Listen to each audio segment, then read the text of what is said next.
Welcome to Conversations on the Coast, the Bay Area's premier author interview program.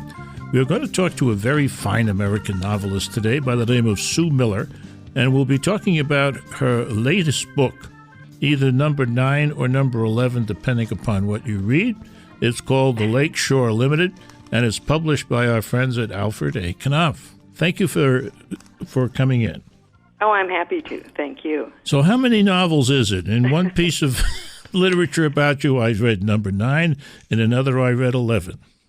I've written 11 books, but this is the 9th novel. Okay. One collection of short stories and one nonfiction book. Okay. Many of our listeners will probably remember you for your best-selling book, The Senator's Wife. And as I read along, and I want to get right to this, to the Lakeshore Limited, as I read along, I came to see your notion of embedding a play of the same name in your novel as an act of sheer genius. How did you arrive at it? I'm delighted you think so. I wanted to have my main character, whose name is Billy Gertz. She's a woman, Wilhelmina, and then Billy, short for Wilhelmina. Yeah, Billy Gertz, what a name. Yeah, the daughter of an academic. Yes. I wanted to have her sort of changed by some. I initially thought she would be directing a play, and then I actually thought, well, why shouldn't she be the playwright, since I was going to have to invent the play anyway? But I really wanted to sort of, I think, write about 9/11, but sort of several steps removed from it, so that essentially, in part, I'm writing about a play that's the result of someone's experience on 9/11. So it was just, in a way of moving away from talking directly about that. Since the play is also about a terrorist act, they can talk about that in a more speculative way, since it's not real life. And I thought that would reflect back some on 9/11, which I really didn't want to be writing so directly about. There is a little directly about 9/11 in the book, because Billy's lover, Gus, has died on 9/11. On 9/11, the book takes place in 2007, and she's written this play, but the play is expressive of some of her feelings around what happened on 9/11 in her own life and in Gus's life. And then the other part of the book, and this is why I say it's a total act of genius, is that how characters are affected by the play becomes a very major part of your story. Right. I wanted it to be this sort of central thing that people keep sort of circling around and coming back to in one way or another. And the responses, there are 4 main characters, and the responses of each of them is very different. I mean, one is Billy, who wrote it, but then there are 3 others, one of whom acts in it, and 2 who see it and respond to it in quite different ways. And this use of the play led you to a particular piece of research which you conducted right here in the Bay Area. Yeah, Berkeley. I was living in the Bay Area at that point. I was teaching at St. Mary's College then, in my traveling life as a teacher, and I met a woman who was directing at the Aurora Theater in Berkeley, and she allowed me to sit in and to watch the development of the play, watch it kind of take shape, and listen to the way people talk about how they're going to say lines and the way the director interacted with them and so on. So that was really helpful to me. Yeah. The use of the play, I think, leads to a couple of what I call reflective things. One of them being the redemptive or transforming power of art. And you can see that in a number of ways. To get at that in some ways, and it's different for the different characters, but I think it's present for 3 of them very profoundly, and one perhaps a little less profoundly. Mm-hmm. Maybe most profoundly for the actor who plays the main character in the play, and then for Billy too, I think, as the play is performed, and she sort of sees its possibilities in a way she hadn't even recognized herself when she was writing it. The other thing that comes up here is something that I call the level of freedom an artist has in the use of what we might call private material. Billy, for example, at one point says, I use everything. How could I not? And what I don't use because it doesn't work. Not because it's sacred. Nothing is sacred. That's just the way it is. That's scary if you have a friend who's a playwright. It is. I mean, I think writers are different in their use of personal material. They differ very widely. I mean, some people just seem to lift things straight from life all the time, whereas others, I think, transform it more and or write sort of farther away and more imaginatively. I mean, someone like Philip Roth is famous for sort of burning bridges behind him yes. as he writes, because he does so directly use his own personal experience and sort of recreates people from his own life. And Billy does some of that. I think she does transform things some, but she does use sort of elements of her own life, and that's has been a painful issue for her sometimes in terms of the sort of confronting people who dislike that, don't want to be included in that. What about in your own writers, though. Yeah, what about in your own writing? Well, I've certainly had people say, I told you about that camping trip, or, that was my disastrous date with someone. But no one's ever sort of felt that I used their life and their, lots of different aspects of them. I have kind of ripped people off for this and that, verbal tics, and sort of I think of certain people when I'm thinking of people of a certain age in order to help me sort of think of what their experience is like and what they sound like, young people and very old people. But I've never used someone's life, except in nonfiction when I wrote about my father. So I think, no one has ever tried to strangle me because of what I've done. As we've observed, Billy Gertz is the playwright with that philosophy of artistic freedom. And we're going to look a little bit more closely at her when we return. You're listening to Conversations on the Coast with Jim Foster. Follow us on Twitter at Jim Foster COC, or send an email to jimfostercoc@gmail.com. Lakeshore Limited is the title of the book that we're talking about today. It's a novel by Sue Miller, published by Alfred A. Knopf. And somewhere here, I have a quote from Booklist that I want to share with you.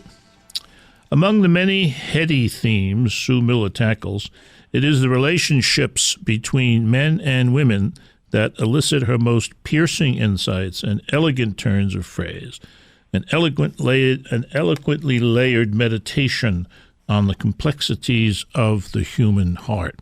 I guess we should spend a little time about the structure here. Each chapter is given the name of one of the main characters. Right, and they're sort of longer than your usual chapters. So they certainly are. 4 sections, and then there's a little sort of coda for each one. So they come back around at the very end of the book with each of them with a very short section that sort of brings you into their lives sort of after the action of the book. And but there are 4 characters, and each of them has multiple relationships to discuss and to write about. And and some are married, some are not. But their histories are given essentially. They're the sort of story of their relationships with other people and their marriages and that works very well, because when they react to the matter of the play, the material in the play, you already have a fair idea of why they're reacting that way. Mm-hmm. They're reacting that way because of their lives, which you've revealed to us. So that's why I say you've done a fantastic job with that. What they call in the literature that was sent me, the play that's embedded in the novel. Mm-hmm. Sounds like a war correspondent, doesn't it? Yes, it does. I hadn't thought of it that way. I should have caught that verb. But I think for me the issue was really to have each of them and each of their lives, their entire life actually, come and be connected to what they see in the play, or what they see night after night in the play, in the case of the actor who does it over and over and over again. that it should somehow reverberate with who they are and where they've come from and what they've experienced. And so, I wanted the readers to sort of really know these characters intimately, and then sort of watch them react to the play and watch the way in which the play disturbs them or sort of is cathartic for them or whatever it is in different cases, intriguing to them. Totally, or totally disturbs them. Yeah. Which is also possible. One of the characters. But, one of the complexities of Lakeshore Limited obviously has got to be Billy. Yet one thing that sticks in my mind is your initial description of her as being very short. Mm-hmm. And that stuck with me. I mean, there are a couple of places where one of the other characters will see her at a distance and say to himself or herself, "Oh, that's very childlike. That couldn't be Billy. Oh no, it is Billy." Mm-hmm. But there's so much more to Billy. Where would you say in general that she's coming from? Do you mean in my own imagination where she came from? Yeah, or as you see it in the book. I mean, I was a little bit confused, for example, as to where she's coming from in her relationship with the young Gus. I think she meets him and she is delighted to meet him. She's new in Boston and she doesn't really know anyone at all, and she likes him very much initially. Okay. And then she slowly begins to feel that he doesn't have enough of his own life, that he's sort of childish in some way, that he's looking up to her, that he sees her as sort of intelligent and wise, and he quotes her and sort of admires all of her opinions, and she begins to feel enclosed by him in some ways, and becomes aware of him as being younger than she is. He's only a few years younger than she is, but she comes to feel that he is much younger than she is in some ways, and so is about to break up with him, is about to end things with him. When he's killed on 9/11, and that sort of is what sets the book in motion. Although you don't find out about it until later in the novel. But the complicated feelings she has she's genuinely, of course, grief-stricken at his death. But the grief she has isn't the kind of grief everyone assumes she has. Particularly Gus's sister Leslie, who's one of the other characters and who's very fond of Billy and sees them as a couple and assumes that Billy is a grieving fiancé, essentially. Yeah, and her relationship to Gus is one of that of being his mother, although she's not. Yes, quite a bit older. And so, yeah, so she's got all kinds of issues eventually with Billy. And when you start to reveal stuff to us about Leslie, there's in a kind of passing way, talk about her husband, Pierce. Mm-hmm. Mm-hmm. But in that particular chapter, there's a paragraph that I just find so beautiful that I want to share it. This is when you're talking about Pierce's choice of profession. He's a pediatric oncologist. Only later, when he knew her much better, did he speak of what he saw as the beauty of the whole experience. He said that, beauty. He seemed almost shy talking about it, big, jovial Pierce. She was touched by that. He spoke of the sense he had of being witness over and over to something spiritual in its nature, even when the children died. He said it seemed to bring forward all that was brave and selfless in everyone involved, even the children themselves. He said he felt privileged to be any part of it. That's just some of the fine writing in the Lakeshore Limited, and we'll come back and talk more about the book in a minute. You're listening to Conversations on the Coast with Jim Foster. Follow us on Twitter at Jim Foster COC, or send an email to jimfostercoc@gmail.com. This is Conversations on the Coast. Our guest today is the wonderful novelist Sue Miller, talking about her latest book, The Lakeshore Limited. And someone else, just this very day, talked about The Lakeshore Limited. Who was it, Sue, who talked about it? There's a review in today's New York Times by Michiko Kakutani, and it's a very nice review. It's very positive. Good. Could you share a part of it with our audience, please? Yeah, I'll read just a few lines from the end of it. Good. Okay. Sort of patting myself on the back here. That's okay. I'm supposed to do this, but I don't have today's time, so you're doing me a big favor. Thank you. Okay. Ms. Miller does such an adroit job of mapping her characters' inner lives that we're immersed in their immediate emotional predicaments and also given access to their pasts. What's more, in recounting Billy's reinvention of Gus's tragic death in her play, Ms. Miller gives us a knowing meditation upon the acts of alchemy and theft that constitute an artist's work, a meditation that sheds light on her own craft, so meticulously showcased in this novel. That's great. That made me feel good. That's absolutely wonderful. I like that. Alchemy, eh? Oh, all right. Now, since you're in a reading mood, I'd also like you to read a passage from your book. And this is a passage that centers on the next character I want to talk about, Sam. Sam has gone north to Vermont in order to, quote, claim, unquote, Leslie. And then some other things happen, and this comes after the other things happen. Right. And it starts, he drove into town. Here I go. He drove into town. He checked in at the Hanover Inn. After he'd scrubbed his teeth with a washcloth and washed his face, he went downstairs to the restaurant and had a hamburger and a beer, still in the state of lightness that had washed over him at Leslie's. The hamburger seemed to him a great hamburger, an extraordinary hamburger. He had another beer, which he drank slowly, feeling a sense of happiness, of grace, in everything he saw and touched and tasted. When he was done, he signed the bill and went back to his room.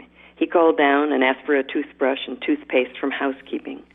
While he was waiting for them to be delivered, he telephoned the hospital where they'd taken Melanie Gruber.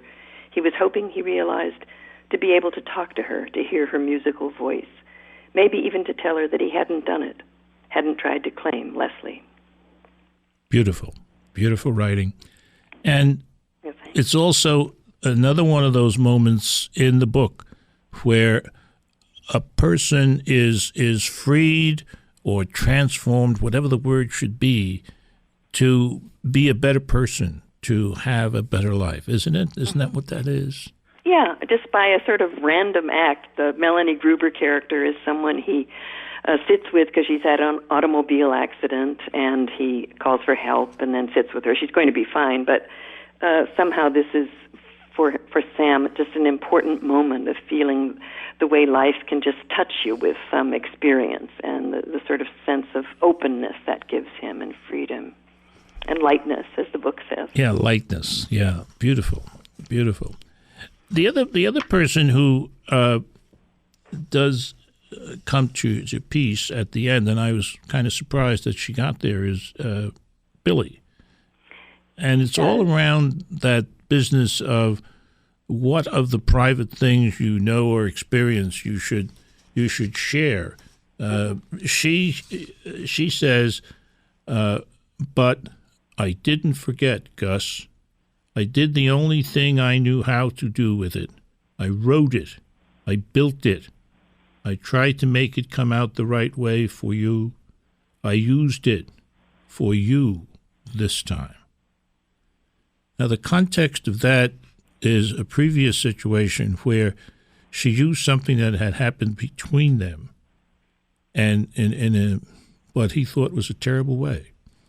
Yeah, just a sort of gesture, a loving gesture between them she used in a play, which was the occasion of her making this, well, they had to fight, in which she made the speech you quoted from earlier about her need and her right to use everything. Yeah. And the passage that you've just read from comes very near the end of the book, where she comes to some sense of sort of comfort and ease about the play she's written, because it actually has been transformed in production, even beyond what she wrote, in a way that brings that comfort and ease to her and makes her feel somehow that she's done the right thing by Gus at the end, essentially.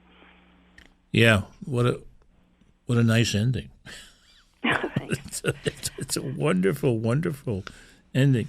One of the other things that comes up in a kind of repeated way in the book is the whole business of the various characters all going to the same play, all sharing their reactions, and that really does, I think, prove out the transformative nature of art. Mm-hmm. No, I hoped that would be the case. And it also sort of, I mean, in a certain way, it was enjoyable to structure the book that way, to have it be not quite like a Rashomon-like retelling of something, because there's a kind of overlapping of the characters' narratives, but they're not just a complete repeat one by one of everything. But I wanted to have that sense of the way people perceive things differently, kind of understand things differently, take different things away from a work of art, or anything in life, actually, also, but particularly a work of art. You know what you've given us here? You've given us an adult novel in the best sense of that word. And thinking about Sam, for example, he's done an awful lot of living, a couple of marriages, and yet, he remains very likable. And I think essentially a good guy. A good guy. I mean, he sort of makes fun of himself for his vulnerabilities. I mean, he sort of says at one point something about how unseemly it is for, and strange it is for him to be at his age still so vulnerable to the notions of romance and being attracted to someone. But that's the way it is, and but he also has had an enormous amount of pain in his life and difficulty, and raised 3 kids essentially by himself. So I found him, I liked him as a character. I mean, I like all the characters that I write in some way, but I just plain old liked him. Well, I picked up the Lakeshore Limited and started reading, and I couldn't stop. I suggest the same thing is going to happen to all you out there. So this has been Conversations on the Coast, and I'm Jim Foster. Follow us on Twitter at Jim Foster COC, or send an email to jimfostercoc@gmail.com.